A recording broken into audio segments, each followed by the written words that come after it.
Hello everyone, welcome to this session. Here in this session we are going to discuss about gate level simulation and also a very important topic called synthesis simulation mismatches. So let us get into the details. So GLS stands for gate level simulation. So the question is, what is GLS? So clearly when we are writing the RTL code, we validated the functionality of the RTL code by testing it, correct?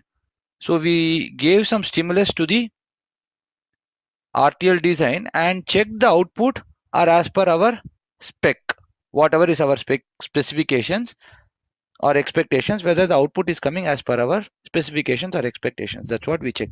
This setup is what we called as the test bench. Okay. So now what we are going to do, we are going to run the test bench with the netlist as the design under test. When we ran the simulation, the RTL code was the design under the test, and the test bench was injecting the stimulus into the design under test and generating the outputs. The design was generating the outputs which we are checking, correct? Whereas in this case we are going to run the test bench with netlist as the design under test, and the netlist is logically same as the RTL code, because what we wrote as a behavioral code in the what we wrote as the RTL code or the behavioral model of the design, that got converted into the standard cell gates, and that came out as netlist, correct? So the netlist is logically same as the RTL code. So what will happen, the inputs and outputs, what existed in the RTL code and what exists in the netlist are same. So my netlist will seamlessly fit in the test bench, correct? So now we are going to plug the netlist in place of the RTL file, and we are going to run the simulation by invoking the simulator with the test bench. Clear? So next question naturally comes is, okay, we understood what is GLS, but why I should run GLS? Why I should run GLS is the fundamental question we should understand. Why GLS? Point number one, we want to verify the logical correctness of the design after synthesis. Now why the design will not be same after synthesis? There are reasons to it which we are going to see in the subsequent slides. And also there is one more reason. When we do the simulation in the function and the RTL, there is no notion of timing in that. But at the end of the day, when the design needs to work, we discussed already, right? We need to ensure that the setup and the hold time are met. And because to meet the setup and hold time only, we have different flavors of the cells in the dot lib also, correct? A slow speed cell, a medium speed cell, a high speed cell, all those things. We discussed this in the earlier sessions, correct? So we need to ensure that the timing of the design is met. But there is a important note to this. When you want to run the GLS, for ensuring the timing is met, we need to run it with something called as the delay annotation, which is outside the scope of this discussion. We are not going to do this, but you should have an idea about this also. Okay, we are not going to perform a timing aware GLS and check in this discussion, but I will just give you an introduction of what exactly it is. Okay, so let us look at the GLS setup using iVerilog. So we have the design, we have the test bench, and we were submitting it to iVerilog, correct?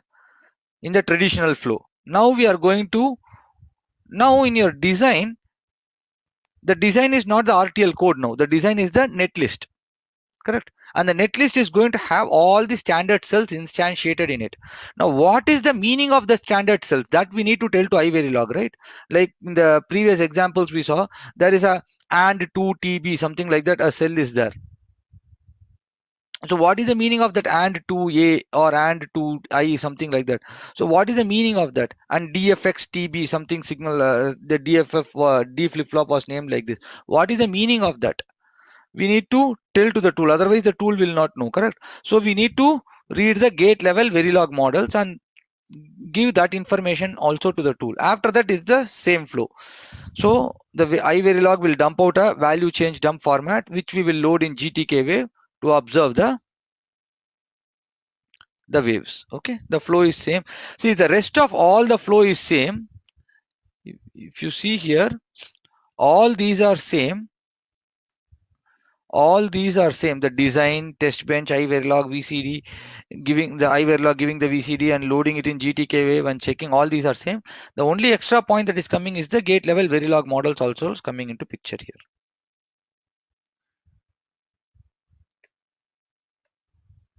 Okay.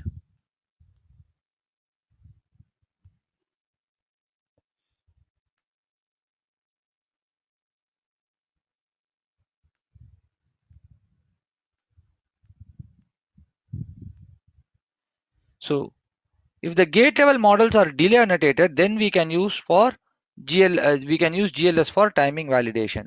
So the gate level Verilog models has to be timing aware.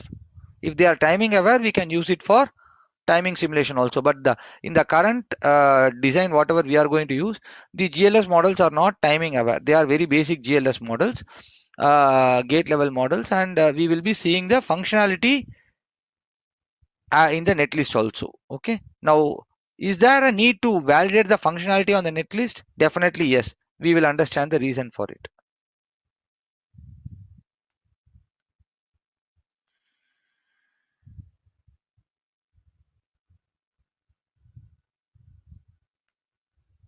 Okay. Now, there is something called as a synthesis simulation mismatch. We will understand okay, before that, we will look into GLS a bit. So what exactly we are trying to do in GLS? So I have my design. This is my design. Correct. Now this design, let's say for example, I'm having a and. Correct. So when I look at this as RTL, I would have written something like this. Correct. I would have written assign y is equal to a and b or c, something like this I would have written in the RTL, which got converted to this in my netlist. So now the netlist will look something like this. It will have some AND gate, u underscore AND dot a dot b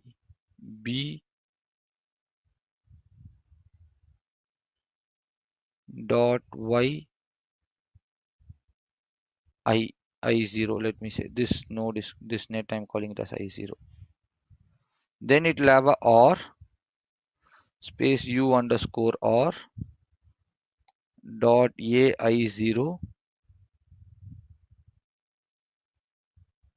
dot bc and dot y.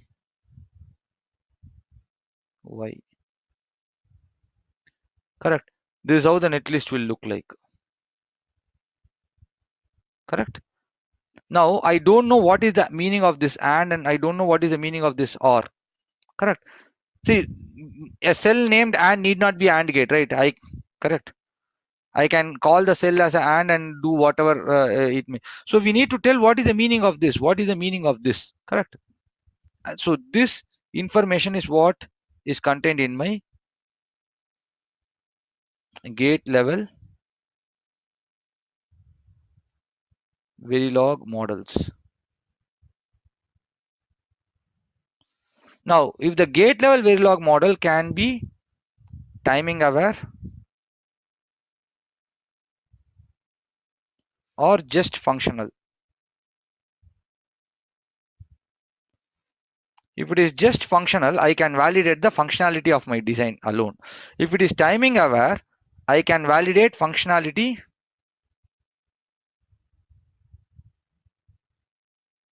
plus I can ensure my timing. Both. I can take care of both. This is the advantage of having timing aware, but this is out of our scope.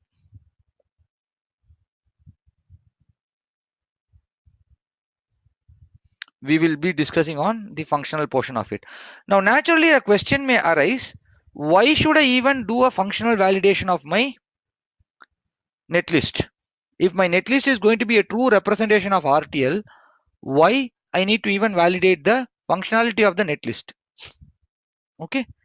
So there are reasons to it. There can be synthesis and simulation mismatches. Let us get into the details of what is synthesis and simulation mismatch and what are they.